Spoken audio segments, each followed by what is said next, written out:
Hey guys, we are 68 days away from the release of Dragon Ball Sparking Zero, and it's so good knowing that in just over 2 months, we'll all be beating the living crap out of each other and knocking one another into mountains and buildings, blowing up planets.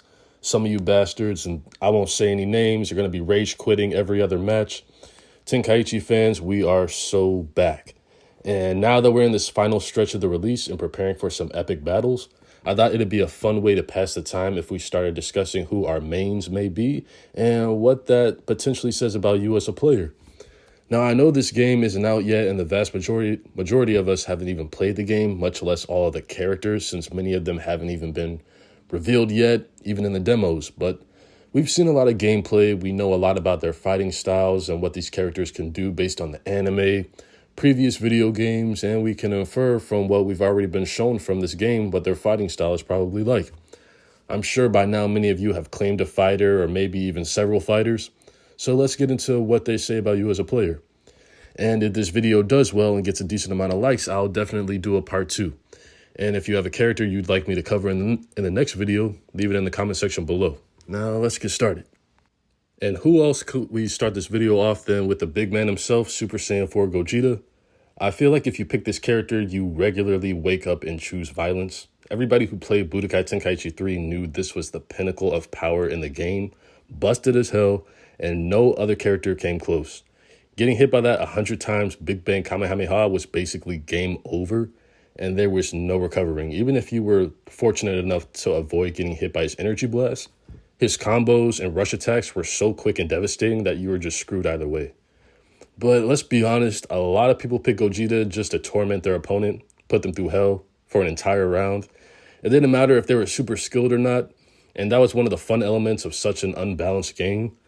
If your main is Gogeta, you're either sadistic or enjoy watching your enemy struggle and putting them on the defense. Or you need a little oomph in order to close the gap between you and more skilled players.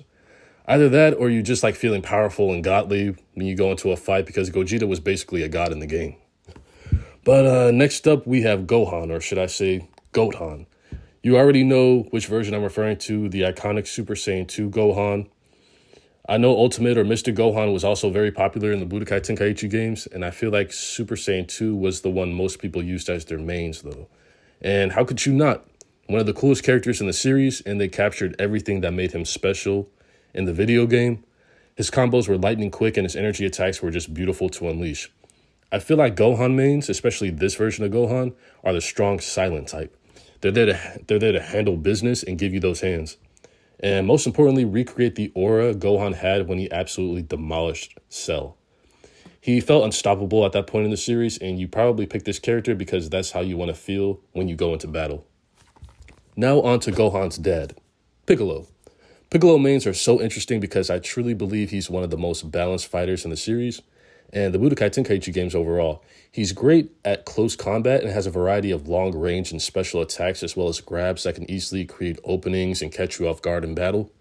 If you're a Piccolo main and actually go with him, I'm kind of worried about you. He's not a Gogeta level threat, but he's a character you need to stay on your toes with when fighting against, especially since people tend to underestimate him since he's not like a Saiyan or any of the busted new characters from Super. Piccolo mains usually go into battle with a strategy of how to use Piccolo's versatility. And like Gohan mains, they want all the smoke. Like father, like son, I guess. Next up is Broly. This guy, at least his Z counterpart, was a literal tank in Tenkaichi. And we have no reason to believe that Super Broly will be any different. All offense and not really having to worry about defense because he had super armor is something few characters in the Tenkaichi series that are actually built like that. This guy, being your main, can only mean one thing. You're intending to ragdoll your opponent and just straight up disrespect them. I mean, both Brolys have some of the most disrespectful moments in the series. Broly is a literal powerhouse and even was the face of power in the Power vs. Speed trailer. That should tell you everything you need to know. Again, if Broly is your main, just like Super Saiyan 4 Gogeta, you wake up every day choosing violence. Next up is Vegeta. Now, Vegeta mains tend to be die-hard Vegeta fans in real life, more so than anyone on this list. And rightfully so. He's one of the most badass characters in Dragon Ball and a fan favorite for a reason. Nearly every version of Vegeta has iconic moments and abilities that just have to be replicated in the game. It gets interesting because each version is different. A Majin Vegeta main is very different from a Super Vegeta main. Anyone who mains a character whose ultimate takes up nearly the rest of their remaining health is absolutely insane or incredibly strategic. There's no in between. And Vegeta from the Android Cell Saga is when he was the most cocky. So I know if you're maining Super Vegeta or the one that fought Android 18, you're already coming into the battle with no hesitation, ready to handle business, and you're definitely feeling yourself. And you're definitely looking to land a big bang attack or a final flash just for the theatrics of it all. Now, Vegeta mains, if you start losing the fight, you should be required by law to use That's Vegeta's attack and spam your key attacks for as long as you can to make the battle as close and as accurate to the series as possible. Last but not least, we have Goku. Goku is a safe choice for players because you know the developers can't screw up the main character. Any Goku is going to be decent, but I think Goku Mid and Goku End of Z, and Goku Super are going to be the most popular because of their transformations and iconic abilities. If you choose Goku, you're probably just like him. You're whimsical, like to play around during the fight, and try out all of his cool abilities. You have to pull off an instant Kamehameha if you're Goku Mid, or a Super Dragon Fist, or a Super Spirit Bomb if you're Goku End. You have to perform Kaioken and go through the Super Saiyan transformations one by one to make the battle more epic, more realistic, and more fun, just like Goku would have. And even if you don't pull off these moves successfully, you look damn good trying. As for Ultra Instinct Goku mains, it's pretty much the same thing except for one major difference. You want the game to be fun, just not for your opponent.